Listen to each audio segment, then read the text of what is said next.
हम लोग आज श्रीमद् भगवत गीता के बहुत ही प्रेरणादायक श्लोक से की चर्चा करने का प्रयास करेंगे। 9वें अध्याय का 31वां श्लोक। ये सारे श्लोक मुझे बहुत प्रिय लगते हैं, तो इसलिए मैं थोड़ी अधिक टीकाओं का समावेश किया है। आज हम लोग थोड़ा श्रीधर स्वामी पाद, चक्रवर्ती पाद, बलदेव विद्याभूषण, शिल प्रभुपाद 4 टीकाओं को पढ़ने का प्रयास करेंगे। यमराज जी की उक्ति भी देखेंगे, जो कि टीका में नहीं है लेकिन मैंने रखा है ताकि आपको प्रमाणित हो जाए कि भक्त के संग क्या होता है, अगर भक्त से भी पाप हो जाता है तो क्या होता है, अन्य अन्य महाजनों का क्या मत है इसके ऊपर, और उसको हम पढ़ते हैं। कोई भक्त मेरे पीछे माइक पे बोलिएगा। क्षिप्रम भवति धर्मात्मा क्षिप्रं भवति धर्मात्मा शाश्वत शांतिम निगच्छति शाश्वत शान्तिं निगच्छति। कौन्तेयः प्रतिजानीहि कौन्तेय प्रतिजानीहि न मे भक्तः प्रणश्यति। न मे भक्ता प्रणश्यति। क्षिप्रम का अर्थ होता है बहुत जल्दी। क्षिप्रम भवति धर्मात्मा, वैसे तो ये टीका में आएगा लेकिन भवति शब्द जो है ये वर्तमान में है, ऐसा नहीं कि भविष्यति। क्षिप्रम भविष्यति नहीं बोल रहे हैं, क्षिप्रम भवति, बहुत जल्दी हो जाता है, इसी जन्म में शुद्ध हो जाएगा। क्षिप्रम भवति धर्मात्मा, भक्त आपको अगर याद हो पिछले श्लोक में कह रहे हैं कि सुदुराचारी व्यक्ति भी हो, अगर वह कृष्ण का अनन्य भजन कर रहा है। अनन्य भजन का अर्थ क्या है, पर फिर से याद कर लिया जाए। अनन्य भजन किसको याद है? अनन्य की स्पेलिंग किसको याद है? अनन्य में सबसे पहले क्या आता है? आ आता है, फिर ना आता है, फिर आधा ना आता है, फिर यह आता है अनन्य। तो न अन्य, तो वासु यादवपति प्रभु बताएंगे। ये याद रहना चाहिए कि किसकी बारे में बात हो रही है। माइक दीजिए प्रभु जी को। अनन्य भक्ति का ये लोगों को समझ में नहीं था। अनन्य का मतलब क्या? घर बार छोड़ दें ना, क्या करें? अनन्य का मतलब क्या है? तो 3 हमने एलिमेंट्स लिए थे अनन्य के, साधन की दृष्टि से। तो अनन्य शब्द का अर्थ है इस श्लोक के अनुसार एक तो है देवा देवी के शरण में नहीं जाना। ठीक, देवा देवी समझ रहे हैं? देवा मतलब देवा देवी का ये मुझे लगता है बंगाली स्टाइल है बोलने का देवा देवी, ठीक है। नो, ये नरोत्तम दास ठाकुर जी बोलते हैं ना, ना ही देवी देवा से करके, ठीक है, सही कह रहे हैं। देवी और देवताओं का आश्रय नहीं लेता, यस। दूसरा है कोई ज्ञान और कर्म का सहारा हाँ, भी नहीं ज्ञान लेना। कर्म का आश्रय नहीं लेता। ये हो गया साधन की दृष्टि से अनन्यता। और साध्य की दृष्टि से अनन्यता मतलब, और एक ही कृष्ण का ही शरण में हाँ, ही रहना। ये अगर ऐसा डिवोटी है तो कदाचित उसमें दुराचार उपस्थित हो, कदाचार उपस्थित हो, कदाचार मतलब दुराचार उपस्थित हो जाए, सुदुराचार भी उपस्थित हो, तो भी उसको साधु मानना चाहिए।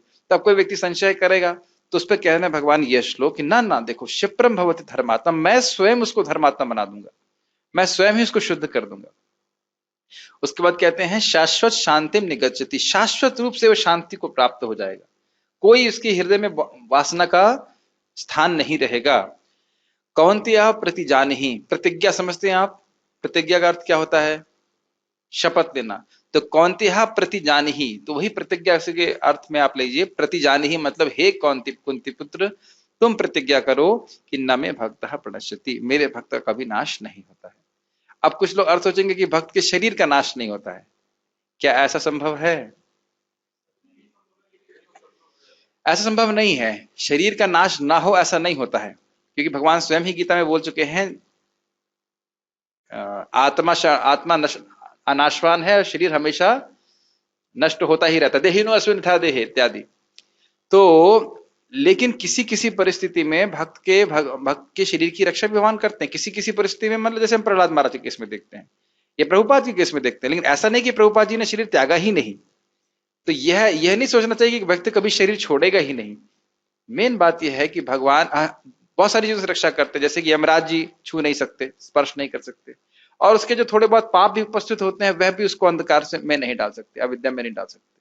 लेकिन यह नहीं सोचना चाहिए कि शरीर नहीं त्यागेगा। भगवान क्या बोलते हैं, जो मेरे जन्म कर्म की देवता को जानता है वह शरीर त्यागेगा लेकिन दोबारा शरीर ग्रहण नहीं करेगा, संसार से भी बंधन से भी मुक्त हो जाएगा। तो मेरे भक्त कभी नाश नहीं होता है, ठीक है। ये श्लोक बहुत अच्छा है, क्योंकि देखिए प्राय भक्त इसी अवस्था में होते हैं। कुछ ना कुछ भक्ति तो कर रहे हैं लेकिन कुछ ना कुछ वासना रहती है जिसकी वजह से वो गलत कार्य कर बैठते हैं। लेकिन इसका अर्थ नहीं है कि वो निराशित हो जाएं, भगवान की भक्ति करते रहे और भगवत कृपा से वह धर्मात्मा हो जाएंगे। इससे पहले कि मैं भूल जाऊं, मैं बता देना चाहता हूं कि प्राय भक्तों को काम की प्रॉब्लम होती है। मैंने आज तक किसी भक्त से नहीं सुना कि प्रभु जी मुझे मांस खाना नहीं छूट रहा है या शराब नहीं छूट रही है। हाँ, मिल या नहीं मिल रही मतलब हाँ, या फिर जुआ, हाँ अच्छा, मतलब शराब नहीं मिल रहा है तो दिक्कत हो रही है, बहुत कम एक आध दो कुछ होंगे। मांस वास तो ऐसे छूट जाता है। या फिर जैसे मान लीजिए जुआ, जुआ तो मुझे कोई मिला ही नहीं आज तक मेरे प्रचार में कि जुआ खेल रहा हो और उसकी ये प्रॉब्लम कि जुआ ना छूट रहा हो, आज तक मेरे को। हाँ, मतलब इतना भारत में मैंने नहीं देखा इस तरह से जुआ को छोड़ने में। तो ये तीनों कठिनाई, कठिनाई केवल वो है, थोड़ा काम की दिक्कत होती है। तो काम तो बहुत बड़ी समस्या है ही, लेकिन कैसे त्याग सकते हैं तो समझ लीजिए उसको। बहुत सुंदर अर्थ आज महाराज समझा रहे थे इस बात को, कि जैसे एक लड़की अपने माता के संग रहती है, सोती है, खाती है, सब कुछ हमेशा ही उसमें संग रहती है, लेकिन अपने पति से जब उसको प्रेम प्राप्त होता है तो वह माता को त्याग देती है। तो उसी प्रकार से हम काम रूपी माँ के संग रह रहे हैं, हमेशा अगर खा रहे हैं, बैठ रहे हैं, उसका एक ही कारण है, काम। जो कुछ भी कार्य करते हैं काम से करते हैं, बद्धात्मा इसी प्रकार से करती है, प्रेरित होकर के। तो लेकिन जब भगवान का प्रेम प्राप्त होता है, भगवान की भक्ति करते हैं, भगवान के भक्ति का सुख अनुभव होता है, तो वह इसको त्याग देता है। तो अपने से शक्ति नहीं है इसको त्यागने की। तो यही हमारे लिए मतलब आवश्यक है कि हम अगर दुराचार से युक्त भी क्यों ना हो और हैं भी, तो भी हमें भगवान की भक्ति करते रहना चाहिए। भगवान की कृपा से हमारे सारे ये दोष समाप्त हो जाएंगे। और आप जानते ही हो, शृण्वताम स्वकतः कृष्ण, जिसने भगवान के बारे में सुनने की अर्ज, अर्ज को क्या कहेंगे, आग्रह को, इच्छा कह सकते हैं, हाँ, आग्रह मतलब सुने बिना नहीं रह पाता है, हाँ हाँ, लालसा को जागृत कर लिया है, तो ऐसा उत्कंठा को जागृत कर लिया है, तो ऐसा व्यक्ति के हृदय से भगवान स्वयं ही पाप को नष्ट कर देते हैं। मैं समझता हूँ कि या तो एसी चलाई है या फिर खिड़की खोली, दोनों चीज नहीं करी, खिड़की बंद कर दी और एसी नहीं चलाया है तो हाँ, खिड़की खोल दीजिए, मौसम तो ठीक, हाँ ठीक, नहीं धूल तो कोई दिक्कत नहीं, ठीक है। तो यह आश्रय भगवान का लेना चाहिए, और इस प्रकार से हम भगवान के द्वारा शुद्ध किए जाएंगे। अब हम तात्पर्य को पढ़ते हैं कि कभी कभी हम लग सकता है बहुत टाइम लग रहा है, लेकिन बहुत टाइम नहीं लगता, और हमारा जीवन है भी बहुत छोटा। लेकिन इसी जीवन में आप देख लीजिए कि कितने सारे दुराचार थे जिनकी छोड़ने की हमारी इच्छा भी नहीं थी और वो गायब हो गए। अब वो हल्का लेश मात्र रह रहा है, उसको भी सफाई करनी है, ठीक है। वह तुरंत धर्मात्मा बन जाता है और स्थायी शांति को प्राप्त होता है। हे कुंती पुत्र, निडर होकर घोषणा कर दो कि मेरे भक्त का कभी विनाश नहीं होता है। इससे पहले कि हम आगे जाएं, पीताम्बर प्रभु को माइक दिया जाए और फिर से उस श्लोक को बोले जो ने कल बोला था। बहुत सुंदर श्लोक है, यही श्लोक को थोड़ा सा कोट किया गया है, फिर से बोलिए, पूरा श्लोक बोल दीजिए। प्रतिज्ञा तव गोविंदा न मे भक्ता प्रणश्यति इति संसित्य प्राणार संधारयामि अहम्। हाँ, हे गोविंद, आपकी प्रतिज्ञा है कि मेरे भक्त का नाश नहीं होता, तो इसको स्मरण करके करके मैं अपने प्राण को रक्षा करना हूं। बहुत सुंदर, धारण कर रहा हूं, रक्षा नहीं कर रहा, धारण कर रहा। सारार्थ वर्षणी टीका देखिए। यदि प्रश्न किया जाए कि वैसे अधार्मिक व्यक्ति का भजन आप किस प्रकार ग्रहण करते हैं, वैसे मतलब जो सुदुराचारी है उसका भजन क्यों ग्रहण करते हैं, काम क्रोधादि द्वारा दूषित अंतःकरण वाले व्यक्ति द्वारा निवेदित अन्न पानादि किस प्रकार भोजन करते हैं, तो इसके उत्तर में श्री भगवान कहते हैं वे शीघ्र ही धर्मात्मा हो जाते हैं। समझ में आया? अरे यह तो दुराचारी व्यक्ति है, इसका भोजन आप क्यों स्वीकार कर रहे हो, तो गलत कार्य भी कर देता है, इसका क्यों स्वीकार कर रहे हैं वो।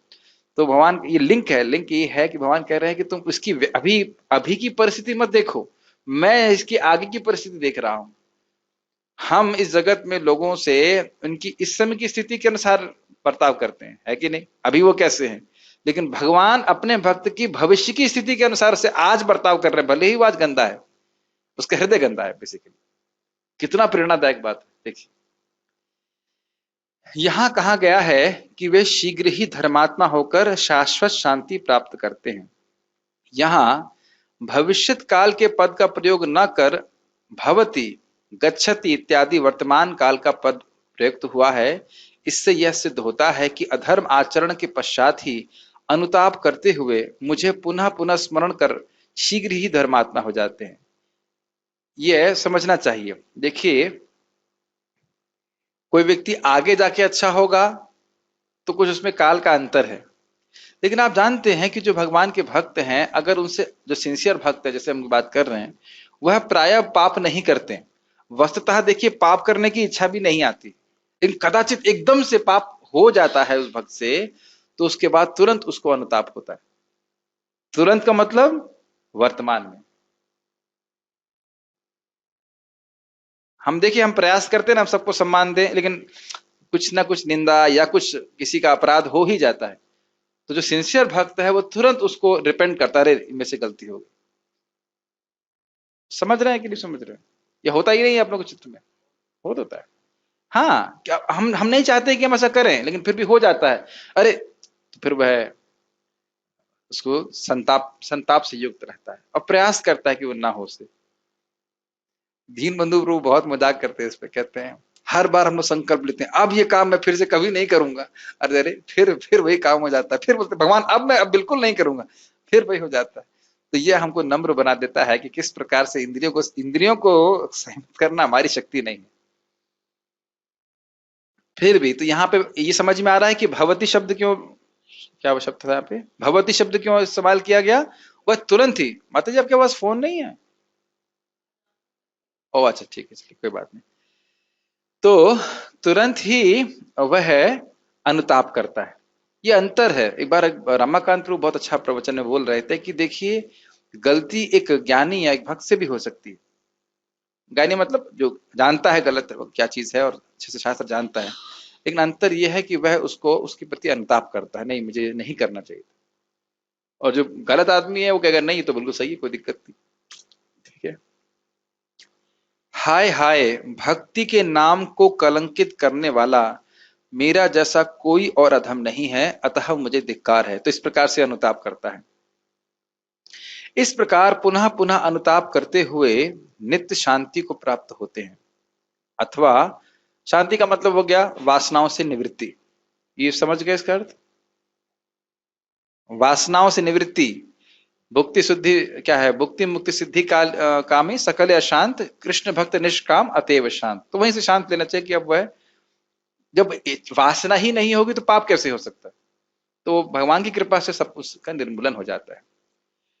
अथवा कुछ समय के बाद धर्मात्मत्व प्राप्त करने पर भी यह अधर्म सूक्ष्म रूप में वर्तमान रहता है। दूसरा अर्थ क्या ले रहे हैं कि भाई धर्मात्मा तो हो गया, लेकिन कुछ समय तक यह वासना या दुराचार रहेगा। जैसे कि फिर कई बार उदाहरण दिया गया है, फैन को बंद कर देंगे तो कुछ समय तक घूमेगा। एक उदाहरण और दिया जाता है, कोई व्यक्ति स्नान कर रहा हो, तो उसने आधा स्नान किया हो, तो आप क्या कहेंगे? देखो कितनी मट्टी लगी हुई है इसकी। क्या हम ऐसा बोलेंगे? नहीं। अगर वो साबुन लगा रहा है, स्नान कर रहा है, वो करता रहेगा तो वह शुद्ध हो जाएगा। ठीक। जैसे कि उदाहरण दे रहे हैं, जैसे कि महाऔषध पान करने पर भी कुछ समय तक नाशवान ज्वर का ताप या विष का ताप रहता है, वैसे ही उनके मन में भक्ति प्रवेश करते ही दुराचार आदि दूर हो जाते हैं, परंतु सूक्ष्म रूप से कुछ समय तक वर्तमान रहते हैं। समझाने की जरूरत तो नहीं, लेकिन समझ में थोड़ा बहुत तो समझ में आ गया होगा। ये अपने जीवन में भी देखते हैं कि कोई रोग है, बहुत पुराना रोग है। स्पेशली मैं उदाहरण देता हूं खुजली का रोग कि खुजली को काम से उपमा दी जाती है। तो खुजली का रोग प्राय मतलब बड़ा दुसाध्य होता है, बहुत डीप रूटेड होता है। तो आप दवा खाएंगे तो सिम्टम्स कम होना चालू हो गया है, लेकिन वो सूक्ष्म रूप से विद्यमान भी रहता है। वो एकदम जाता नहीं है, एकदम तुरंत नहीं चला जाता, लेकिन दवा खाते रहेंगे खाते रहेंगे खाते रहेंगे तो फिर वह पूरा चला जाएगा। ये बात बोल रहे हैं कि आप महान दवा प्राप्त कर रहे हो, खा रहे हो, इसका मतलब ये नहीं है कि बीमारी तुरंत चली जाती। एक और उदाहरण दिया जाता है कि कपूर अगर रूम में रखा है तो कपूर आपने हटा भी दिया तो कुछ समय तक उसकी महक रह जाती है। ये अनुभव किया है आपने? हाँ, हींग कहते हैं, या हींग हींग हींग के संग भी है। हींग को आप कहीं स्थान पर रख दीजिए, किसी डिब्बे में रख दीजिए और हींग को बाहर निकाल दीजिए, तो फिर भी इसमें से कुछ गंध आती है। तो बार बार करने का कारण है कि हम वासनाओं का निर्मूलन करना चाहते हैं। समझ में आ गया? एक नाम के उच्चारण से ही सारे पाप नष्ट हो जाते हैं, लेकिन वासनाओं के निर्मूलन में कुछ समय लगता है। इसलिए बार बार हम जब करते, जैसे जैसे भक्ति बढ़ती जाती है वो वासनाएं समाप्त होती रहती है। जैसे वो हींग की महक, बार बार पानी डालोगे, आप बार बार पानी डालोगे तो महक निकल जाएगी। भाई अभी आपने एक सब्जी की बाल्टी सफाई करी है कि नहीं? अब उसको अभी सूंघिए आप, अभी भी आप सूंघेंगे तो उसमें सब्जी की महक आएगी। और आपसे कहा जाए कि सब्जी हटा दिए तो आप क्या कहेंगे? हाँ प्रभु जी। और मैं आपको डांटने लग जाऊं, नहीं देखो महक आ रही है, नहीं देखो महक, सब्जी है तभी तो महक आ रही है, क्या ये कहना सही है? नहीं, लेकिन है, महक है, तो उस महक का अनुभव हम सब लोग करते हैं, लेकिन उससे निरुत्साहित नहीं होना है, बार बार भक्ति करते रहेंगे तो सारी महक समाप्त हो जाएगी, मतलब जो वासना है वो सब कुछ समाप्त हो जाएगा। किंतु बाद की अवस्था में दुराचार आदि बोधक काम क्रोध आदि विद्यमान रहने पर भी वह विषदंतहीन सर्प के दंश के सदृश प्रभावहीन होता है, ऐसा जानना चाहिए। मान लीजिए कोई सांप है, उसके दांत बाहर निकाल दिए और कितना भी बार मारे उससे कुछ अंतर नहीं पड़ेगा। अगर आपको स्मरण हो तो हमने अजामिल के प्रसंग में भी चक्रवर्ती पाद की, हे चक्रवर्ती पाद यही टीका बोलते हैं कि वह अजामिल जब उसने पहली बार नारायण बोला तो सारे पाप नष्ट हो गए, तो फिर उसके बाद भी वैश्या के पास क्यों जा रहा था और गलत कार्य क्यों कर रहा था? तो यही उदाहरण वो देते हैं कि विषदंतहीन सर्प के समान उसके पाप थे, एकमात्र अभ्यास मात्र था, उसकी वजह से वो नरकगामी हो ऐसा नहीं होता। समझ रहे? ठीक है भाई, पाप विद्यमान रहेगा तभी तो नरक जाएंगे, और पाप नहीं है तो फिर नरक जाने का कोई मतलब नहीं है। मेक सेंस ये बात? ऐसा जानना चाहिए। अतएव शाश्वत सर्वदा सर्वदा ही शांति अर्थात काम क्रोध आदि का उपशम अद्वितीय रूप में प्राप्त होता है। अद्वितीय मतलब भगवान ऐसा साफ करेंगे कि वह दोबारा उपस्थित ही ना हो। इस प्रकार से एक बार हृदय साफ हो गया, धौतात्मा एक बार साफ हो गया तो भगवान ही हृदय में बैठे रहेंगे, जाएंगे नहीं, तो फिर पाप आने का सवाल ही क्या होता है। लेकिन एक बार सफाई करनी पड़ेगी। ठीक है, दुराचार की अवस्था में भी वह शुद्ध अंतःकरण वाले ही कहलाते हैं। और आप जान रहे हैं कि शुद्ध अंतःकरण है तभी इस प्रकार का संकल्प है, श्रद्धा है, विश्वास है कि मैं कृष्ण की ही भक्ति करूंगा। ये आसान बात नहीं है, मैं फिर से रिपीट करूंगा। हृदय के शुद्धि का एक प्रमुख लक्षण यह है कि उसका कृष्ण भक्ति पे विश्वास है। ये आसान बात नहीं है, आप प्रचार कीजिए तो समझ में आ जाएगा। लोगों की इस प्रकार की एकांतिक निष्ठा नहीं होती है।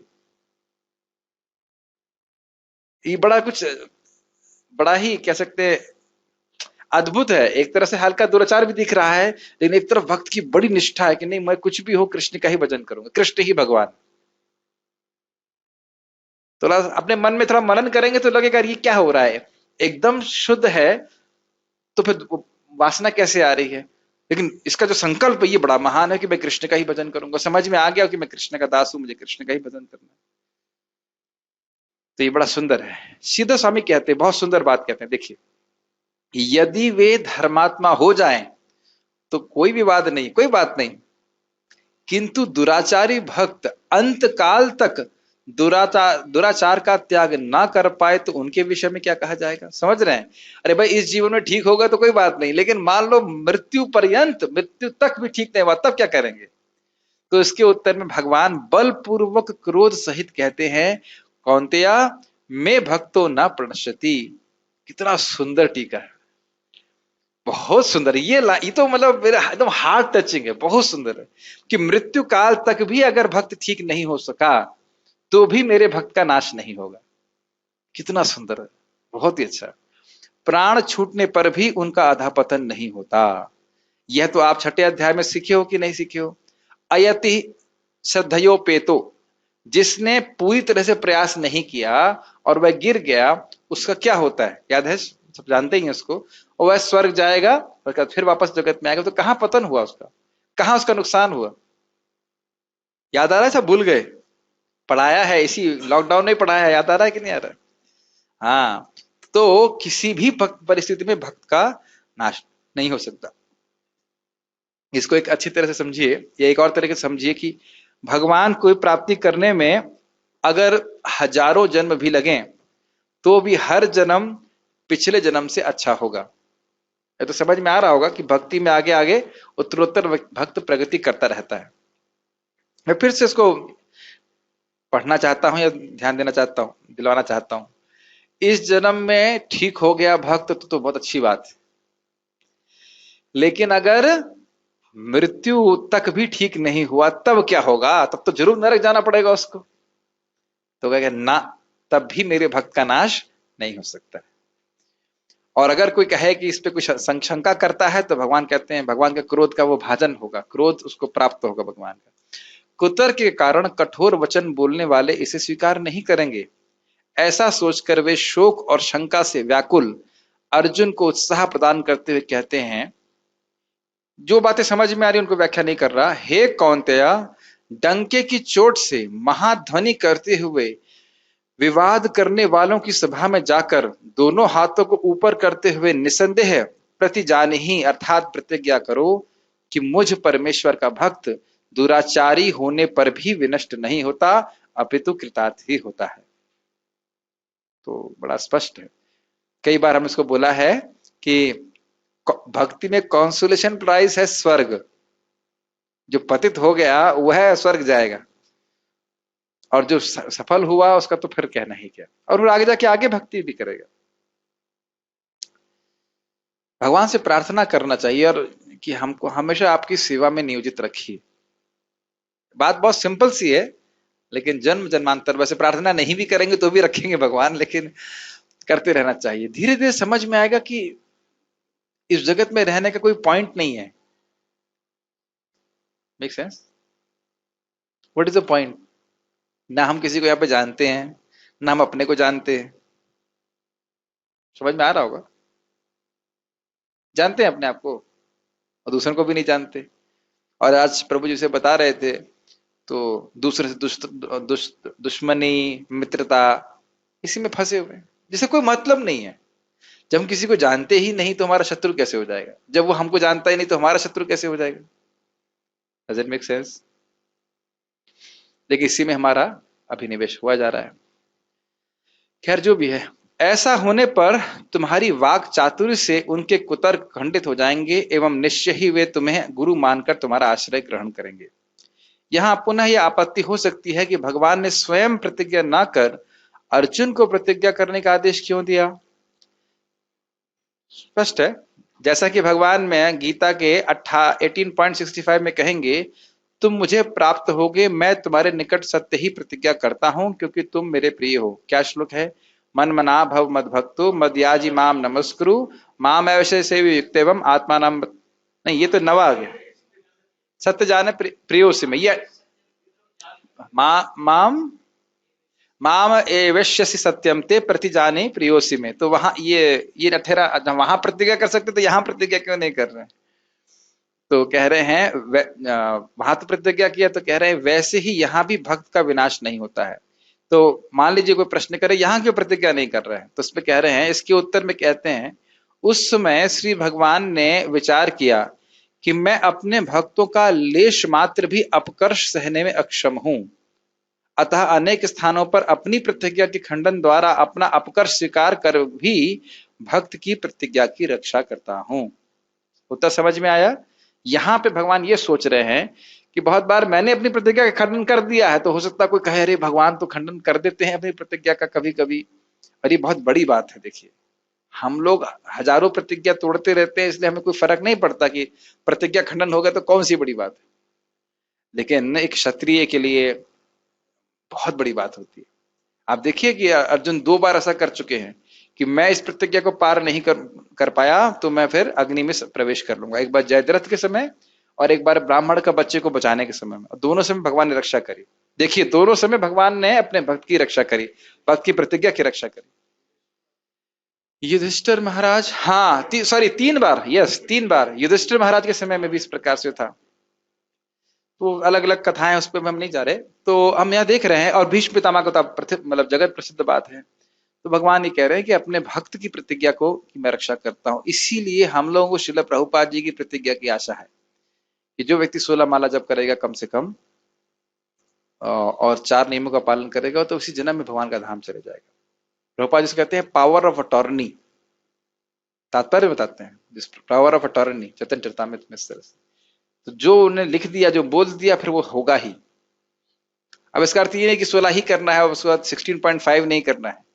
कभी कभी ऐसी व्याख्या भी हुई है एक बार कि जो 16 से अधिक करेगा वो अपराध है, वो नहीं। अरे हाँ, ऐसा मैं कोई नाम नहीं लूंगा, आप आश्चर्यचकित हो जाएंगे। 16 से अधिक तभी करो जब अथॉरिटी बोलेगा, 16 से अधिक नहीं कर सकते तुम। लेकिन ये आज्ञा नहीं दी गई, आज्ञा दी है प्रभुपाद ने मिनिमम 16, मिनिमम 16। ऐसी व्याख्या भी हो जाती है कभी कभी, लेकिन ऐसी व्याख्या नहीं है। 16 तो आप करिए, आप फिर उसके बाद अधिक भी कर सकते हैं, समय है तो कर सकते हैं। ठीक है। जैसा कि इस युद्ध में ही अपनी प्रतिज्ञा को भंग कर भीष्म की प्रतिज्ञा की रक्षा करूंगा, तो बड़ा स्पष्ट है। जो बहिर्मुख तथा वितंडवादी हैं, वितंड का अर्थ समझ नहीं आ रहा मेरे को, वितंड कुछ शब्द होता है, इसका अर्थ जरा नेट पे सर्च कर सकते हैं, वितंड का मतलब क्या होता है। वितंडवाद, बहिर्मुख तो समझ में आता है, जो भगवान के भक्त नहीं है वह इस बात को नहीं समझ सकते, भगवान की भावना को नहीं समझ सकते। जो भक्त है वही भगवान की भावना को समझ सकता है। वे मेरी प्रतिज्ञा को सुनकर हंसेंगे, किंतु अर्जुन के द्वारा की गई प्रतिज्ञा उनके लिए पत्थर की लकीर की भांति होगी, अतः अर्जुन के द्वारा ही उन्होंने प्रतिज्ञा करवाई। इस पे एक सुंदर सी घटना है। एक बार एक माता जी बहुत सत मतलब क्या कह सकते हैं, पतिव्रता स्त्री थी। तो एक बार वह साड़ी खरीदने के लिए गई, तो स्वाभाविक है माता जी लोग बहुत सारी साड़ी दिखवाती, ये साड़ी दिखाओ, वो साड़ी दिखाओ, ये साड़ी दिखाओ, और बहुत धनी व्यक्ति की पत्नी थी। तो उस दुकानदार ने कहा कि तुमको लेना ही है या खाली देख ही रही हो। उसको बहुत दुख लगा, तो उसने कहा अच्छा, तो अपने पति के पास गई और ने कहा कि यह कह रहा है कि तुम्हें लेना ही है या खाली देख रही हो, तो मैं चाहती हूं कि इसकी सारी दुकान की जितनी भी साड़ियां हैं वो सब खरीद लीजिए आप। तो उसने फिर जाके माता जी पूछी, वहीं पे फोन करके जो होगा पूछी कि तुम्हारे कितने जितनी साड़ियां उसका पैसा कितना है।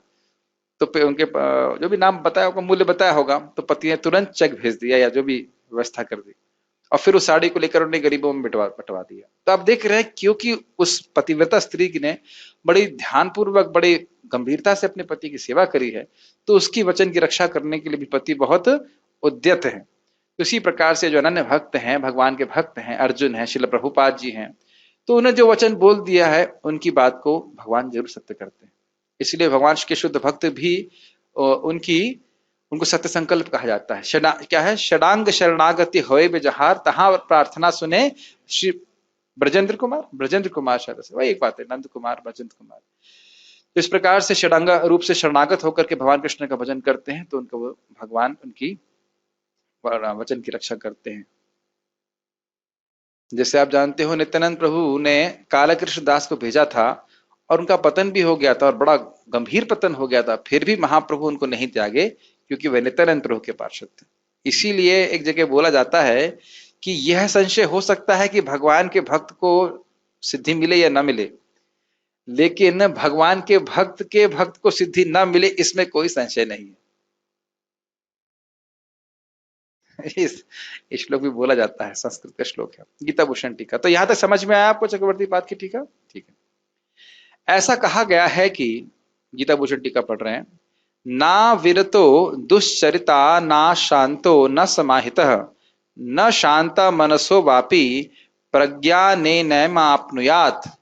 जिसने पाप कर्म को नहीं त्यागा है, जो शांत या अपने मन और इंद्रियों पर विजय नहीं प्राप्त किया है, तो ऐसा व्यक्ति ज्ञान के द्वारा भी भगवान को प्राप्त नहीं कर सकता है। ये एक ऑब्जेक्शन रेज किया जा रहा है कि ऐसा कठोपनिषद में आता है। ये स्टाइल है इन लोगों का टीका देने का, कि मान लीजिए कोई व्यक्ति कहे कि बड़े पापी व्यक्ति तो भगवान को ज्ञान के द्वारा भी प्राप्त नहीं कर सकता, तो आप ये कैसे कह रहे हैं कि वो धर्मात्मा हो जाएगा इत्यादि। तो आप ऐसे व्यक्ति को साधु कैसे कह सकते हैं, जबकि शास्त्र ऐसे पापी व्यक्ति की निंदा करता है? अगर मान लीजिए यह प्रश्न हो। यह श्लोक उन लोगों के संबंध में है जिनका स्वभाव ही पापपूर्ण है, परंतु मेरे अनन्य भक्त के द्वारा अनजाने में किए गए पाप को मैं सर्वेश्वर, जो परम पवित्र करने वाला हूं, नष्ट कर देता हूं, क्योंकि मैं अपने भक्त को अपने मन में रखता हूं। ये बात आपको समझ में आई? अनन्य भक्त जो है, जो भक्ति कर रहा है, उसका स्वभाव नहीं है दूसरों को दुख देना, उसका स्वभाव नहीं है कि पाप करे, और वो ना चाहता है, लेकिन कुछ अभ्यासवश या प्रारब्धवश, जैसे भी कह लीजिए, वो कुछ पाप हो जा रहा है, तो उसका अर्थ ये नहीं कि भगवान से उसकी आसक्ति, भगवान के प्रति सेवा भाव में कमी आएगी। और उसी प्रकार से भगवान की भी आसक्ति उस भक्त के प्रति कम होने वाली नहीं। फिर से याद दिलाऊंगा, वह मुझ में है और मैं उनमें हूं, उसका अर्थ क्या था? भगवान के भक्त भगवान में आसक्त होते हैं और भगवान अपने भक्तों के प्रति आसक्त होते हैं। ये समझ में आया? ठीक है। इस कारण से बहुत जल्दी वह धार्मिक आचरण से युक्त हो जाता है। किस कारण से? क्योंकि अपने भक्त का कल्याण भगवान सोच रहे हैं। आपको अगर मैं याद दिलाऊं, ऋषभ देव जी 5वें अध्याय, स्कंद के 5वें अध्याय में क्या बोलते हैं कि मैं हमेशा ही अपने भक्तों के कल्याण के बारे में सोचता रहता हूं। मैं अन्यत्र एक जगह मैं पढ़ा था चक्रवर्ती पाद की टीका में, अब कभी दोबारा मिलेगा तो उसे रेफर कर सकता हूं, कि भगवान की भक्ति जब कोई करना शुरू करता है तो भगवान सोचते हैं कि इसको मैं निर्गुण बनाऊंगा, अर्थात कुछ कालांतर में बनाऊंगा, तुरंत निर्गुण नहीं करते, कुछ समय रखते हैं जब वह भक्त साधना करके निर्गुण होता है। करने के तो भगवान कल ही आपको शुद्ध कर सकते हैं, कोई रोक सकता है हमको? लेकिन भगवान का स्वभाव ये कि धीरे धीरे ही उसको फलित करते हैं। इसको हमने चक्रवर्ती पाद की टीका में भी देखा था 629-9-10 में, कि नाम का स्वभाव ही है कि कुछ समय के बाद वह अपना फल दिखाता है, ताकि अन्य कुतार्कों, जो अन्य फिलोसफी हैं, वह भी रह जाएं। अगर एक बार हरे कृष्णा करने से सारे लोग भगवान के धाम जा रहे होते तो फिर मार्केट ही बंद हो जाता, कोई कंपटीशन ही नहीं रहता कोई कंपटीशन है कि नहीं? मान लो आप हरे कृष्णा कर रहे होते तो और नोट बरसना चालू कर देते, तब तो कोई कंपटीशन ही नहीं होता, है कि नहीं? बहुत अच्छी बात सनातन प्रभु बता रहे थे, कह रहे थे कि भगवान इस जगत की रियलिटी को डिस्टर्ब नहीं करना चाहते। हम सब लोग एकदम एकदम मतलब एक कुछ अन्य लोगों से बिल्कुल अलग दिखने लगते तो सब लोग भक्ति बन जाते ना। तो भक्ति की महिमा, भक्त की महिमा, ये सब भगवान छुपा के रखना चाहते। ठीक है। और वहां हमने सीखा था कि जो इस प्रकार से निरपराधिक रूप से जप करता है, भगवान उसको अपने धाम लेके चले जाते। ठीक है, हम पढ़ते हैं आगे। तो आप समझ पा रहे हैं धर्मात्मा क्यों हो जाता है?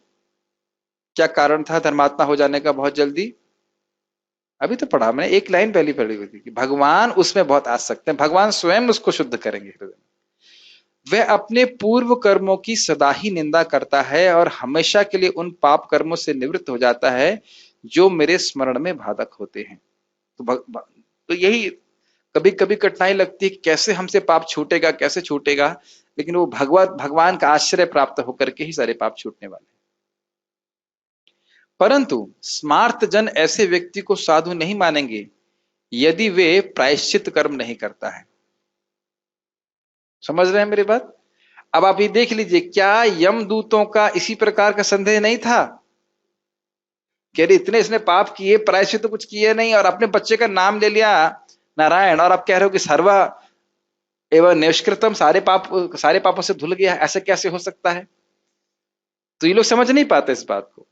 तो ये प्रश्न मान लो हो तो कह रहे हैं, अपने भक्त के प्रति आकर्षण के कारण भगवान किंचित क्रोध से उत्तर देते हैं, हे कुंती पुत्र, तुम स्मार्त सभा में जाकर यह घोषणा कर दो कि यदि मेरे अनन्य भक्त प्रमादवश कोई दुराचार कर देता है तो भी उसका नाश नहीं होता है। बार बार आ रही है बात, यह नहीं बोला जा रहा है कि भक्त पाप करें और भक्ति करें, यह लाइसेंस नहीं दी जा रहा है। कदाचित कर समझते हैं, कभी कभी या किसी परिस्थितिवश उससे कुछ गलत कार्य हो जाता है तो उसको हम दोष नहीं मानते, ये बात है। स्मार्त मतलब कर्मकांडी लोग, कर्मकांडी। ठीक। वह मुझसे विलग होकर दुर्गति को प्राप्त नहीं होता है, अपितु मुझ परम पवित्र के द्वारा शुद्ध होकर मुझे प्राप्त करने के योग्य बनता है। तो ये तो बड़ा स्पष्ट है, हरे कृष्ण मंत्र कर रहे हैं तो फिर भगवान की शक्ति के संपर्क में आ रहे हैं, और कितनी शक्ति के संपर्क में आ रहे हैं यह तो हम अंदाजा भी नहीं लगा सकते। लेकिन सब यहां जैसे कि आप देखिए, अजामिल जब नारायण नारायण कर रहा था तब तो ना मालूम चल रहा था कि मैं अनंत जन्मों के पापों को नष्ट कर रहा हूं, लेकिन वस्तु शक्ति भाव की अपेक्षा नहीं करती। इस संबंध में भागवत का एक श्लोक वह कोट करते हैं, मेरे पीछे कोई भक्त माइक पे बोलिए। स्वपाद मूलम भजतः प्रियस्य, स्वपाद मूलम भजता प्रियस्य, त्यक्तान्य भावस्य हरिः परेशः, त्यक्तान्य भावस्य हरिः परेशः, विकर्म यच्चोत्पतितं कथंचित्, विकर्म यच्चोत्पतितं कथंचित्, धुनोति सर्वं हृदि सन्निविष्टः। धुनोति सर्वं हृदि सन्निविष्टः। तो आप देख सकते हैं, त्यक्तान्य भावस्य हरि परेशा, जो भगवान श्री कृष्ण का हरि का भजन करता है अन्य भाव को त्याग कर, अन्य भाव मतलब देवा देवी नहीं करता, ज्ञान कर्म नहीं करता इत्यादि, और भगवान के चरण कमलों की प्राप्ति करने के लिए ही दृढ़ प्रतिज्ञ है। ठीक है, ये अर्थ समझते हैं। तो कह रहे हैं विकर्म यत च उत्पतितम कथनचित, कदाचित विकर्म उत्पन्न हो जाए। तो देखिए ये भगवान ही बोल रहे हैं, हाँ क्षमा कीजिएगा, नारद जी बोल रहे हैं। तो मतलब ये संभावना है कि विकर्म उपस्थित हो सकता है, बहुत कारण से हो सकता है कोई अपराध कर दिया हो या अनर्थ की वजह से हो गया, कोई कारण से उपस्थित हो सकता है, इसका हृदय का दौर्बल्य है, भौतिक वासनाएं पूरी तरह नष्ट नहीं हुई हैं, ये सारी संभावनाएं हो, किसी भी कारण से विकर्म उपस्थित हो गया। तो कह रहे हैं धुनोति सर्वम हृदय सन्निविष्टा, हृदय में ही भगवान रहते हैं और धुनोति उसको धुल देते हैं। क्या धुनुष्यति लिखा हुआ है या धुनोति लिखा हुआ है? धुनोति का अर्थ क्या हुआ? धुल देते हैं, तुरंत तुरंत सफाई कर देते हैं, वहां पे वो स्थान पाप के रह जाने का नहीं रहता। जिस मनुष्य ने अन्य सारे कार्यकलापों को त्याग कर भगवान हरि के चरण कमलों की पूर्ण शरण ग्रहण कर ली है, वह भगवान को अत्यंत प्रिय है। निसंदेह यदि ऐसा शरणागत जीव संयोगवश कोई पाप कर्म भी कर भी बैठे, तो प्रत्येक हृदय के भीतर स्थित भगवान तुरंत ही ऐसे पाप के फल को समाप्त कर देते हैं। इस पे श्रील श्रीधर स्वामी जी की टीका देखिए। इससे पहले वाले श्लोक में बोला गया था सर्वात्मनः यः शरणम शरणम शरणम गतो मुकुंदम परिहित कृत्यम, तो वो देवर्षि भूताप्त नृणाम पितृणाम इत्यादि श्लोक जो था, तो कह रहे हैं कि पिछले वाले श्लोक में बोला गया कि एक भक्त को अन्य देवताओं की उपासना करने की आवश्यकता नहीं है। दैट मीन्स 11.5.41 में। अब 11.5.42 जिसको अभी यहाँ पे कोट किया गया है, उसमें वो बता रहे हैं कि अगर उस भक्त से कोई पाप हो जाए तो उसको कोई प्रायश्चित करने की भी जरूरत नहीं है। पिछले श्लोक में बोला गया, पिछले का मतलब इस 41 वाले में, कि वो देवी देवता की उपासना करने की जरूरत नहीं है, लेकिन अगर उससे कुछ गलत कार्य भी हो जाए तो भी उसको कोई प्रायश्चित करने की जरूरत नहीं है। बहुत ध्यान पूर्वक सुनिए, अगर कोई भक्त भक्ति कर रहा है और उससे कुछ गलत हो जाता है और वो भक्ति के अलावा प्रायश्चित के रूप में कोई और कर्म करता है, तो वह भक्ति की देवी के प्रति अपराध है, वह नाम के प्रति अपराध कह सकते हैं। ये बात समझ में आ रही है? भक्ति देवी के भक्ति से अधिक शुद्ध करने वाली कोई प्रक्रिया नहीं है। Does it make sense to you? और कोई प्रक्रिया नहीं है। तो अगर उसको छोड़ करके, भक्ति को छोड़कर कोई और प्रायश्चित कर रहा है, तो उसका यह श्रद्धा हो रही है कि अन्य प्रायश्चित भक्ति से बढ़ करके, तो उसको कभी वैसा नहीं करना चाहिए। इसको भागवत में बोला गया है, एक जगह टीका में बताया गया है कि अगर उस भक्त का यह निश्चय होता है कि यदि ब्रह्मा जी भी आकर मुझे ज्ञान और कर्म स्वीकार करने के लिए कहेंगे तो भी मैं नहीं करूंगा, मैं भक्ति ही करूंगा, वही अनन्य भाव का वर्णन हो रहा है। क्या बातें समझ में आ रही हैं आपको? जीवन में कोई भी न्यूनता का अनुभव कर रहे हैं, न्यूनता मतलब कोई भी दोष का अनुभव कर रहे हैं, कुछ कमी का अनुभव कर रहे हैं, तो यही विश्वास होना चाहिए कि भक्ति करके ही मैं पूरी तरह से परफेक्ट हो जाऊंगा। कृष्ण भक्ति कैला कर सर्व कर्म कृत होए, भक्ति कर रहा हूं उसी से मुझे सारी सफलता प्राप्त हो जाएगी। ठीक, जैसे एक भक्त बोले थे, हाँ प्रभु जी पहले मैं जप में बहुत नींद आती थी, अब मुझे जप में नींद नहीं आती है, अब मैं प्रगति कर रहा हूं। स्वयं अनुभव कर पाएंगे आप। जिन कठिनाइयों को आप बहुत कठिनाई मान रहे थे पहले, वह धीरे धीरे करके अब ठीक होती चली जाएंगी। बस हमें यह देखना है कि हमारी तरफ से भक्ति का प्रयास पूर्ण होना चाहिए। ठीक, तो श्रील श्रीधर स्वामी जी की टीका इस श्लोक पे। आप कहेंगे प्रभु जी एक के बाद एक टीका, एक के बाद एक टीका, आज हम श्लोक बहुत सुंदर है इसलिए बोल रहा हूं। इससे पहले के श्लोक में भक्त की विहित कर्म की विवृत्ति कही गई। विहित कर्म मतलब जो विधि बताई गई, इस देवता की पूजा करो, वो करो, कोई जरूरत नहीं, वो छोड़ दीजिए। अथवा इस श्लोक से इस निषेध विधि तथा प्रायश्चित कर्म की निवृत्ति बता रहे हैं। मतलब अब कोई अगर गलत कार्य भी हो जाए तो उसको प्रायश्चित करने की जरूरत नहीं है।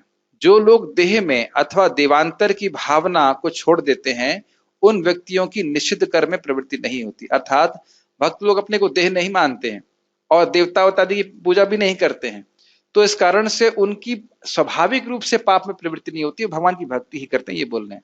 यदि प्रमादवशात किसी प्रकार से पाप कर्म हो ही गया तो उसको भी श्री भगवान विनष्ट कर देते, वही बात बोल रहे हैं। यदि कहें यम इसको ना माने तो उस पर कहते हैं श्री भगवान अर्थात परेशा, अर्थात वे सभी जीवों के स्वामी हैं, अर्थात कि भक्तों से गलती हो जाए तो कौन दंड देगा, अगर देना भी है तो भगवान थप्पड़ मारेंगे, थप्पड़ मारें या आइसक्रीम दें उससे कोई मतलब नहीं, लेकिन भगवान देंगे। लेकिन पुलिस को यमराज जी को छूने का अधिकार बिल्कुल भी नहीं। और ये सब स्वयं यमराज जी बोलते हैं अपने यमदूतों को कि भैया देखो वैष्णव के पास मत जाना।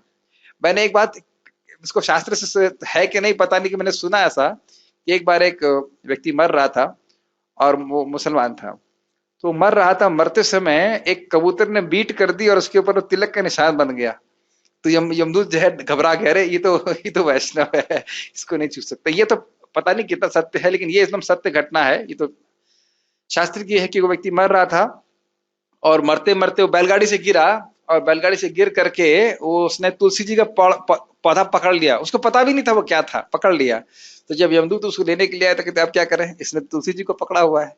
तो फिर उस जो है भगवान विष्णु के धाम से विष्णु के दूत आते हैं, उसको लेके चले जाते हैं। तो भक्ति बड़ी शक्तिशाली है, इतनी शक्तिशाली सोचिए। तो कोई जीवन भर भक्ति करेगा तो फिर उसके दुर्गति का होने का कोई मतलब ही नहीं है। यही चीज हमने छोटा हरिदास के संबंध में सुना था, आजन्म कृष्ण कीर्तन प्रभुर सेवन, आजन्म कृष्ण कीर्तन प्रभुर सेवन क्षेत्र मरण। एक और था, 4 पॉइंट थे कि पूरा जीवन उन्होंने कृष्ण कीर्तन किया, भगवान श्री चैतन्य महाप्रभु का भजन किया, सेवा किया, क्षेत्र में शरीर त्यागा, और एक और पॉइंट था, अभी याद नहीं आ रहा मेरे को। तो उनकी दुर्गति होने की कोई संभावना ही नहीं है। कि कुछ भक्त लोग कह रहे थे उसने आत्महत्या करी है तो जरूर वह भूत बन गया होगा, ऐसा ना, तो ऐसा नहीं होता, भक्त कभी नष्ट नहीं होता। यदि कहें हाँ परेशा कर समझ में आ गया, मतलब है यमराज जी के भी ईश्वर हैं, यमराज जी भक्तों को स्पर्श नहीं कर सकते। यदि कहें कि श्रुतियां और स्मृतियां श्री भगवान की आज्ञा हैं, उस अपनी आज्ञा भंग को भगवान कैसे सह सकते हैं। भाई कोई व्यक्ति पापाचरण कर रहा है तो वेद की आज्ञा नहीं मान रहा है ना, तो भगवान ऐसे व्यक्ति को कैसे प्रेम कर सकते हैं जो वेद की आज्ञा के विरुद्ध चल रहा है। इस पर कहते हैं कि वह श्री भगवान का प्रिय जीव होता है जो भगवान का अन्य भक्त है। प्रश्न होता है कि श्री भगवान का भक्त अपने पापों के विनाशार्थ उनका भजन तो करता नहीं है। भाई भगवान से यह तो कहता नहीं कि मेरे पाप नष्ट करो, वह तो भगवान का प्रेम प्राप्त करने के लिए भजन कर रहा है, तो पाप कैसे नष्ट हो रहे हैं। तो इसका उत्तर है कि भगवान उस भक्त के हृदय में स्वयं सन्निविष्ट रहते हैं, वस्तु शक्ति किसी की प्रार्थना की अपेक्षा नहीं करती।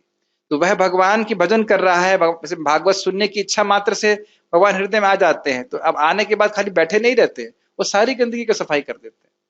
तो भले ही वह पाप नष्ट करने की इच्छा से भक्ति नहीं कर रहा है और करनी चाहिए भी नहीं, लेकिन वो काम तो भगवान अपने आप ही कर देते। समझ में आई बात। जो पहले कहा गया था वह स्मार्थ प्रायश्चित के संबंध में है और उन लोगों के लिए है जो स्मार्थ नियमों का पालन करते हैं, अर्थात मेरे अनन्य भक्तों को छोड़कर जो भी अन्य लोग हैं उनके लिए मेरा स्मरण ही सबसे शक्तिशाली प्रायश्चित है। यह बलदेव विद्याभूषण जी की टीका कंटिन्यू हो रही है, जस्ट फॉर द मैटर। मतलब जो लोग पापी हैं वह भगवान का या वो भगवान को प्राप्त नहीं कर सकते, समझ नहीं सकते, वो किसके संबंध में बोल रहे हैं, स्मार्थों के लिए बोल रहे हैं। लेकिन जो अनन्य भक्त है वो भक्ति के प्रभाव से भगवान को प्राप्त करता है, कदाचित गलती हो जाए उससे कोई दिक्कत नहीं होती। आपको याद आ रहा है कि चंद्रमा वाला एग्जाम्पल क्या दिया गया था कल क्लास में, किसी को याद है? यस, कोई बताइए भक्त। ओके, पीताम्बर प्रभु बताइए। चंद्रमा पे कछुआ का नहीं, खरगोश का दाग रहता है, फिर भी प्राय हमें उपमा देते हैं सुंदरता की, तो चंद्रमा की हाँ, चंद्रमा में खरगोश का दाग है, कछुए का नहीं है लेकिन फिर भी चंद्रमा को अंधकार ग्रसित नहीं कर सकता है ठीक है, इसे कहते हैं चाइनीज विस्पर बोला क्या खरगोश बन गया कछुआ कोई बात। ठीक है, हमें सीखना क्या है, अनन्य भजन, बस वो बाकी सब कुछ शुद्ध कर देगा। ठीक है, अब यमराज जी क्या कहते हैं, ये सब कुछ टीका में नहीं है, कुछ लोग मैंने अपनी तरफ से डाले हैं। तो भाई कोई कहे हो सकता है यमराज की बात सुन लेते, यमराज जी क्या बोल रहे हैं। यमराज जी के संबंध में क्या उक्ति है, मेरे पीछे बोलिए, एक भक्त माइक पे बोलिए। एवं विमृश्य सुधियो भगवत्यनन्ते एवं विमृश्य सुधियो भगवत्यनन्ते सर्वात्मना विदधते खलु भावयोगम् सर्वात्मना विदधते खलु भावयोगम् ते मे न दण्डमर्हति यथ अथ यद्यमीषाम् ते मे न दण्डमर्हन्ति अत यद्यमीशम् स्यात् पातकं तदपि हन्त्युर्गायवादः पातकं तदपि हन्ति उर्गायवादः। इसको जरूर नोट करें, आप लोग के लिए होमवर्क है। इसको आप लोग जरूर इसका तात्पर्य भी पढ़िएगा, बहुत सुंदर प्रभुपाद तात्पर्य लिखे, मैं केवल अभी अनुवाद लिखा है। अतः इन सभी बातों पर विचार करते हुए बुद्धिमान लोग हर एक के हृदय में स्थित तथा समस्त शुभ गुणों की खान भगवान के पवित्र नाम के कीर्तन की भक्ति को अपनाकर सारी समस्याओं का हल करने का निर्णय करते हैं। ऐसे लोग मतलब यानी सिंपल वही बात, अनन्य भक्ति में लगे हैं, नाम श्रवण कीर्तन जप इत्यादि में लगे रहते हैं। ऐसे लोग दंड देने की मेरे अधिकार क्षेत्र में नहीं आते। मेरे मतलब यमराज जी के। सामान्यतः वे कभी कोई पाप नहीं करते, किंतु यदि वे भूलवश या मोहवश कभी कोई पाप करते भी हैं तो वे पाप फलों से बचा लिए जाते हैं, क्योंकि वे कभी कभी हरे कृष्ण मंत्र का कीर्तन करते हैं। कभी लिखा है इसमें, सदैव निरंतर भजन करता रहे, सारे पापों से वह मुक्त हो जाएगा। यहां तक कि वह कहते हैं कि जीवन में कभी एक बार भी कृष्ण बोला है तो भी उसको यम के पास नहीं लेके जा सकते। जिह्वा न वक्ति भगवत गुण नाम देयम, एकदापि, एक बार भी बोला है। तो जो भी दंड देना है, पुरस्कार देना है, जो कुछ भी करना है, वह कृष्ण स्वयं ही भक्त को देते हैं। ठीक है, माइक पे बोलिए।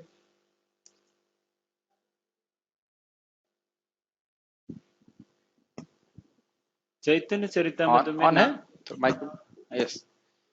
चैतन्य चरितामृत में नाम महिमा के बारे में जब बताया जाता है तो अभी कहा गया है कि जैसे मानो किसी ने कहा रहीम, हाँ, तो उसमें रहीम नहीं, राजमा। हाँ, राजमा। जैसे कल बनने वाला है क्या बनाएंगे, कल बनाएंगे राजमा। तो रा लिया जाएगा, और हाँ। कहीं मो आता है तो उसको मान लिया जाएगा, राम माना जाएगा। हाँ, तो उसको नाम का फल प्राप्त होता है। हाँ, तो इस प्रकार तो बहुत सारे लोग तो ये नाम ही ले रहे हैं। हाँ, तो क्या दिक्कत है आपको? ये यही तो बात महाप्रभु हरिदास ठाकुर जी के संवाद में होता है। तो महाप्रभु कहते हैं इसको कैसे मालूम चल गया कि मैं सबका उद्धार किस प्रकार से कर रहा हूँ। हम हरे कृष्ण बोला, मैंने तो यहाँ कोई छिपकली पहले छिपकली घूम रही है, अब उस छिपकली को भी हरे कृष्ण सुनाई पड़ा।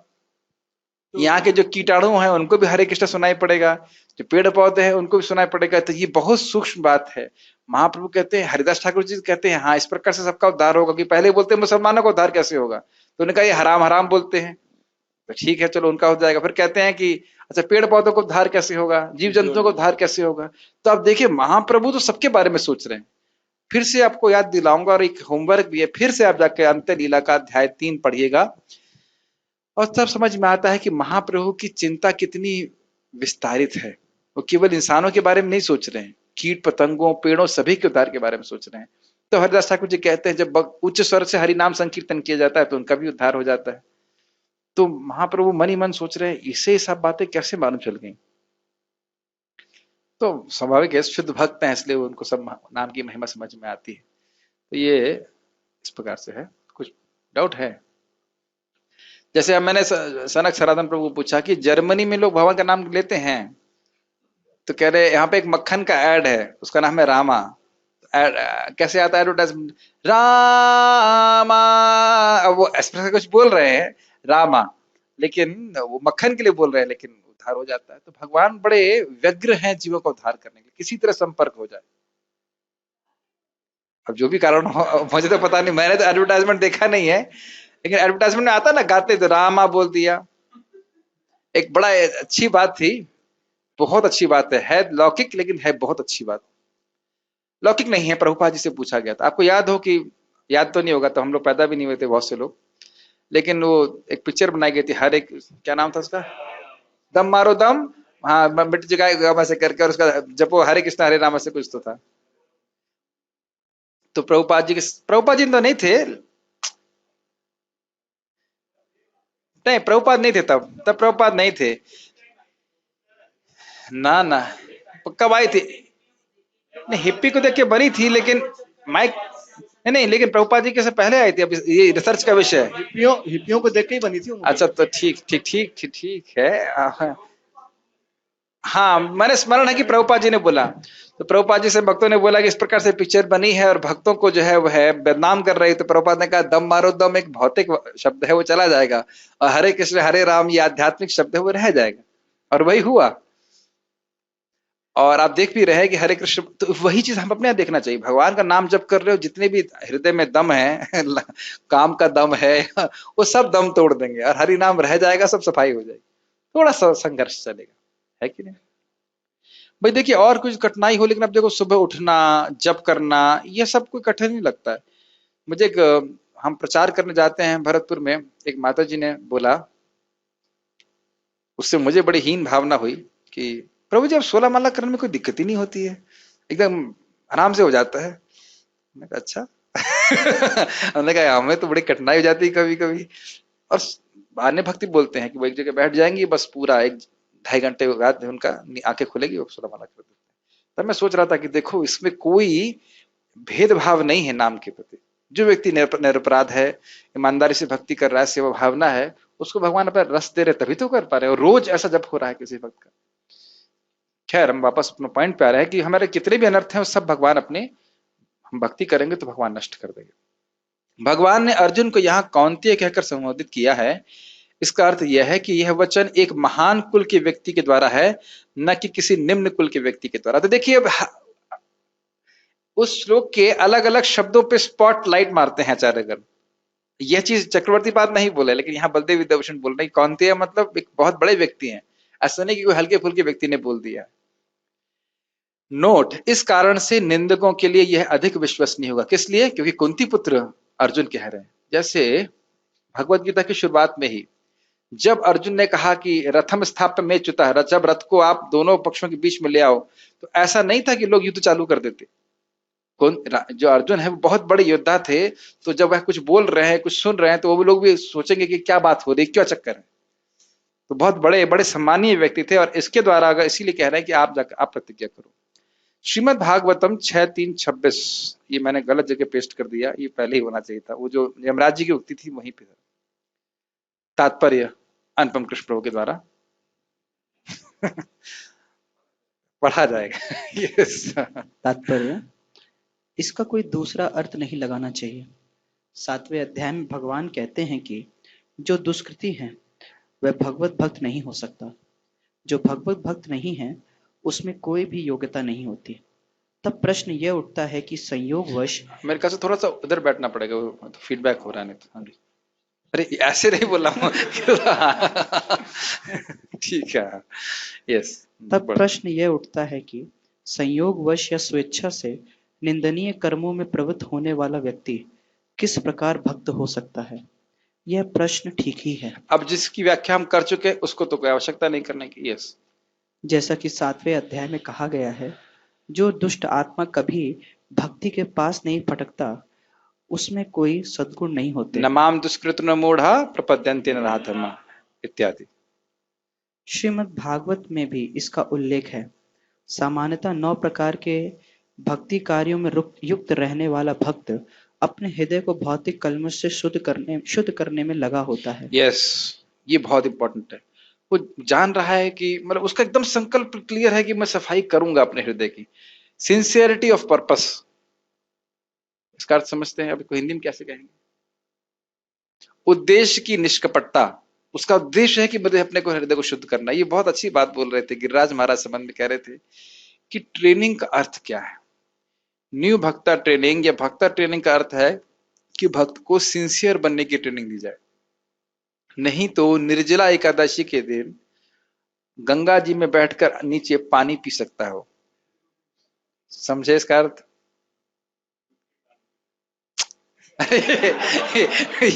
बहुत आपकी समझावट बड़ी अच्छी है। अरे ये तो समझ में आ रहा है कि डूब के पानी पी लेगा, लेकिन कहने का अर्थ क्या समझ रहे हैं? दुनिया को बोल रहा है कि मैं निर्जला एकादशी कर रहा हूं और गंगा जी में स्नान करने के और अंदर पानी पी रहा है। अब समझ में आ रहा है? ये समझाना पड़ेगा। इसका मतलब दंभ कर रहा है, भक्ति ठीक से नहीं कर रहा है, और इसके लिए आप किसी को धोखाबाजी तो कर ही सकते हैं कि नहीं। तो ईमानदारी से, ईमानदारी की ट्रेनिंग देनी चाहिए, बाकी तो सब अपने आप ही होगा। भाई जैसे आज अब मैं पूछूं कितने लोगों ने 16 माला किया, तो 4 लोग हाथ खड़ा कर देंगे। अब कौन जानता है किसने किया? केवल परमात्मा जानते हैं और मैं जानता हूं, है ना। तो अब सिंसियर होगा तो फिर वह अपने से अच्छे से भक्ति करेगा। सिंसियर समझते हैं, बिना चीटिंग के, निष्कपट। हाँ जी।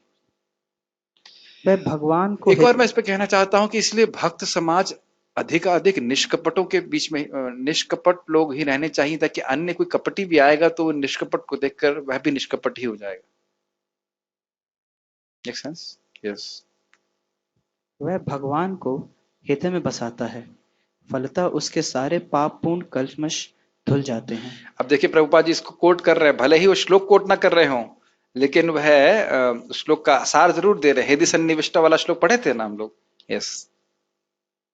निरंतर भगवान का चिंतन करने से वह स्वतः शुद्ध हो जाता है। 2 प्रकार का चिंतन, एक भगवत चिंतन और भगवत सेवा का चिंतन। किस प्रकार से मैं कृष्ण को सुखी कर सकता हूँ?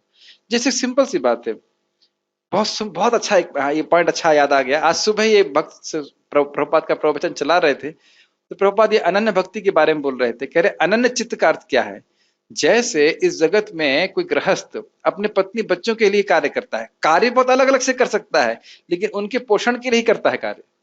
उसी प्रकार से भगवान का भक्त भगवान में आसक्त होकर विभिन्न कार्य कर सकता है, लेकिन उद्देश्य यही होता है कि कृष्ण सुखी हो जाए। बहुत अच्छा, मुझे ये व्याख्या बहुत अच्छी लगी प्रभुपाद। बहुत सिंपल व्याख्या, एकदम पॉइंट क्लियर कर देता है। चिंतन का अर्थ क्या है? ऐसा नहीं खाली बैठ के सोच रहा है कृष्ण का, ना, वो विभिन्न कार्य कर रहा है, लेकिन उसका चिंतन यही है, उसका उद्देश्य यही कि कृष्ण सुखी हो जाए। और कृष्ण कब सुखी होते हैं? जब कोई भी जीव भक्ति को स्वीकार करता है। ये सबसे अच्छा चिंतन है हमारे लिए कि कैसे हम भगवान की भक्ति का प्रचार अन्य जगह करें। मैंने वैसे शास्त्री के इंस्पिरेशन में ऑलरेडी भेज दिया है कि जो व्यक्ति भगवान की कीर्ति का प्रचार करने ही में अपने जीवन को समर्पित करता है, उसे नित्य सिद्ध मानना चाहिए। आप लोग अगर उस ग्रुप में हैं तो पढ़ लीजिएगा। यस। वेदों के जो अनुसार कोई भी, मतलब कोई भी। यस। वेदों के अनुसार ऐसा विधान है कि यदि कोई अपने उच्च पद से नीचे गिर जाता है तो अपनी शुद्धि के लिए उसे कुछ अनुष्ठान करने होते हैं, किंतु यहाँ पर ऐसी कोई प्रतिबंध नहीं है, क्योंकि शुद्धि की क्रिया भगवान का निरंतर स्मरण करते रहने से पहले ही भक्त के हृदय में चलती रहती है। अतः हरे कृष्णा कृष्णा कृष्णा हरे हरे, हरे राम राम राम हरे हरे। इस मंत्र का अनवरत जप करना चाहिए। यह भक्त को आकस्मिक पतन से बचाएगा। इस प्रकार वे समस्त भौतिक कल्मशों से सदैव मुक्त रहे। हाँ, एक छोटा सा पॉइंट है, आकस्मिक पतन क्यों होता है? वासना के कारण। तो जितना अधिक भगवान का नाम जप करेंगे, उतना ही वासनाएं अपने आप समाप्त होती चली जाएंगी। तो ये जो बार बार पतन हो रहा है वह सब नष्ट हो जाएगा। अब प्रैक्टिकल तो नहीं है, लेकिन प्रभुपाद ने बोला है ऐसा। प्रैक्टिकल मतलब हम सबके लिए नहीं है कि अगर आप 64 माला करेंगे तो 4 नियम पालन करना आसान होगा। मैं कुछ ये नहीं, मैं खुद ही नहीं कर पा रहा हूं, तो इसलिए मैं ये नहीं कह सकता कि करो या ना करो, लेकिन ये है, जितना अधिक नाम जप करेंगे उतना अधिक ये सब परेशानियां हमको कम होगी। लेकिन 16 माला भी ठीक से करेंगे तो पहले तो 16 माला ठीक से कर लेना चाहिए, उसके बाद आगे सोचना चाहिए। कोई प्रश्न है? यस प्रभु।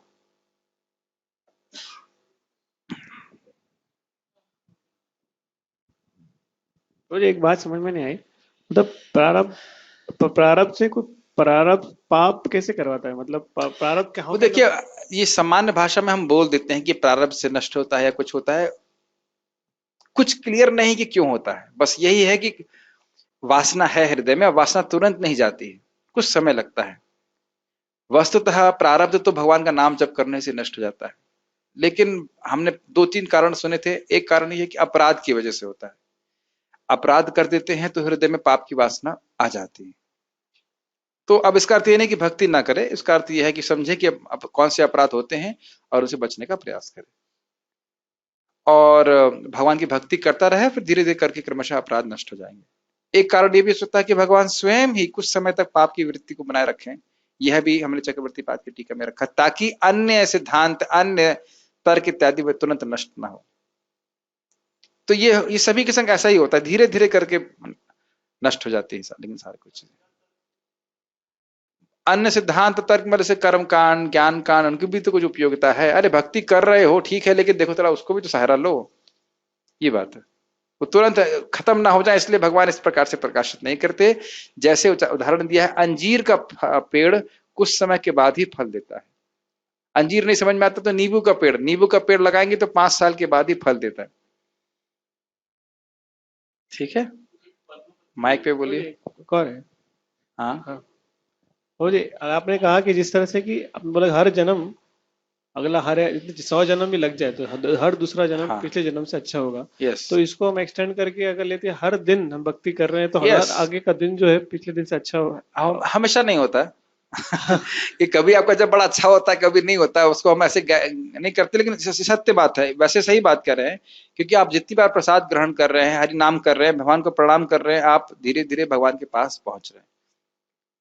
ये तो सत्य बात सिद्धांत है। नेहा विक्रम नाशस्ति प्रत्यवायु न विद्यते, ये बात। मुझे दो थोड़ा और बात पूछूंगा, मतलब एक और पूछना था कि भक्त जो है किसी और तपस्या का शरण नहीं लेते हैं। क्या जरूरत है? न नाम सम तपः, न नाम सम यज्ञ, न नाम सम व्रतः। देयर इज एनफ तपस्या, do not create your own. Prabhupada ji बोले पहले से बहुत सारी तपस्या है, तुम नया मत बनाओ। मतलब अटोनमेंट की तरफ सबसे बड़ी तपस्या ये है कि हम उसी कार्य को रोज करें। बहुत कठिन होता है पता लोग नए नए व्रत कर लेंगे, बहुत सारी चीज करेंगे, इनको रोज मंगल आरती जाओ, रोज जब करो तो कठिनाई होती। बट मैं देख रहे हैं कि छोटा हरिदास ठाकुर जी ने सुसाइड करके मतलब कुछ और पश्चाताप कर देखिए लिया। वो एक अलग लीला ही है। छोटा हरिदास ठाकुर की शिक्षा से आपको क्या प्राप्त होती है, शिक्षाएं प्राप्त होती है इस लीला से, आप कृपया अध्याय 2 चैतन्य चरितामृत आखिरी के कुछ श्लोकों को देखिए। उसमें भक्ति ठाकुर जी पूरा बात बताते हैं। केवल लीला है, महाप्रभु स्थापित करना चाहते हैं, अपने भक्त से वो प्रेम करते हैं, अन्य लोगों के लिए स्थापित करना चाहते हैं। जैसे अब सार्वभौम भट्टाचार्य जी ने कहा कि प्रतापरुद्र से मिल लीजिए। अरे राजा, राजा से बिल्कुल नहीं मिलूंगा, मैं बिल्कुल नहीं मिलूंगा। काले सांप के पास खूब गाली देते हैं राजा के बारे में, ये है ऐसा वैसा, विष भक्षण के समान है, लेकिन अंदर से प्रेम है, बाद में दर्शन भी देना चाहते हैं। मैंने कल बताया था ना काला कृष्ण दास के बारे में, भक्त लोग कहते हैं हमें कोई व्यक्ति चाहिए जो जाकर के आपकी खबर दे, तो किसी को भेजना चाहते हैं। तो महाप्रभु को पता नहीं है किसको भेजना चाहते हैं, क्या बोले, ये पूछे भी नहीं किसको भेजना चाहते हो, तुम्हारी जो इच्छा वो करो। अब अपने चैतन्य चरितामृत पढ़ेंगे तब तो इन सूक्ष्मता को समझ पाएंगे कि क्या चल रहा है इनके बीच में। महाप्रभु को नहीं पता किसको भेजेंगे, बाहर से बोलना है मैं नहीं लूंगा सेवा में, अंदर में ठीक है वो ऐसे कर, ठीक है देखो भेजो किसको भेजना चाहते हो भेजो। जितना आप उसको पढ़ेंगे तो उसकी सूक्ष्मता समझ में आएगी। महाप्रभु किसी को रिजेक्ट नहीं करते। मैं एक छोटी सी बात बताता हूं नरोत्तम दास ठाकुर जी के बारे में। उन्होंने शरीर त्याग दिया था, वो गोलोक चले गए थे।